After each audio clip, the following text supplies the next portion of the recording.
Assalomu alaykum, hurmatli obunachilar. Mana xudo xolasa navbatdagi obyektimiz polni konteyner profillardan bo'ldi. Bu joyimiz 10 ga 15 joy bo'lib, ko'rib turganlaridek shotli holatida, lombos qilaman degancha shotli holatda bo'ldi. Bu joyimizga keladigan bo'lsak, mansardli tom bo'lib, ichini ham bemalol yuksa bo'laveradigan bo'ldi.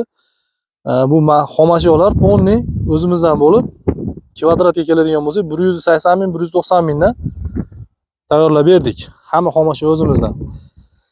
Kimda shunaqa joylar, obyektlar bo'ladigan bo'lsa, katta-katta zdaniyalar, molxona, stadion, to'yxona, mansardli uylarda tomi, kichkina naveschalar bo'ladigan bo'lsa, pastki nomerlarga bemalol murojaat qilaverasizlar. Nomerlarimiz 88lik kodi bilan 338 1595, 93lik kodi bilan 805 1595 nomerlariga murojaat qilaverasizlar. Maslahatlar bepul. Xizmatlar bo'lsa O'zbekiston bo'ylab bez posredniy chiroyli holatda bitkazib beramiz. Sog' bo'linglar, salomat bo'ling.